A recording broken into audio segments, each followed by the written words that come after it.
নমস্কার। আজকের গল্প ম্যাচুরিটির শেষ ধাপটা বোধহয় এটাই, যখন আপনি বুঝে যান যে সব প্রশ্নের উত্তর খুঁজতে নেই আর সব যন্ত্রণার বিচার এই দুনিয়ায় পাওয়া যায় না।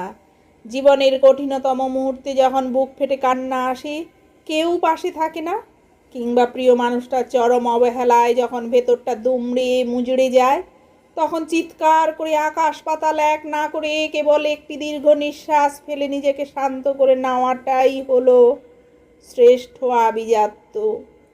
এই একটি নিঃশ্বাসই যেন বলে দেয়, ঠিক আছে, যা হয়েছে তা হওয়ারই ছিল। ম্যাচুরিটি বা পরিপক্কতা মানেই হলো অভিযোগ আর অনুযোগের খাতাটা চিরতরে বন্ধ করে দেওয়া। একসময় ছোট ছোট কারণে আমরা মানুষের সাথে ঝগড়া করতাম, নিজেকে নির্দোষ প্রমাণ করার জন্য আপ্রাণ চেষ্টা করতাম। কিন্তু এখন এখন কেউ ভুল বুঝলে আমরা শুধু একটু হাসি আর মনে মনে বলি, থাক না, সময় সব বলে দেবে। নিজের আবেগগুলোকে নিয়ন্ত্রণ করতে শেখা আর পরিস্থিতির সাথে মানিয়ে নেওয়ার এই নীরব শক্তি আপনাকে অন্যদের চেয়ে আলাদা করে দেয়।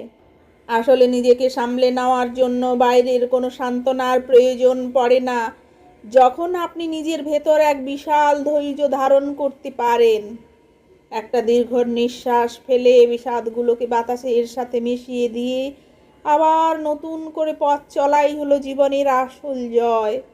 যখন আপনি বুঝতে পারেন যে নিজের শান্তির উৎস অন্য কারো হাতে নেই, বরং নিজেরই দীর্ঘ নিঃশ্বাসে লুকিয়ে আছে, তখনই আপনি জীবনের সবচেয়ে বড় উপলব্ধিটি শিখে নিয়েছেন।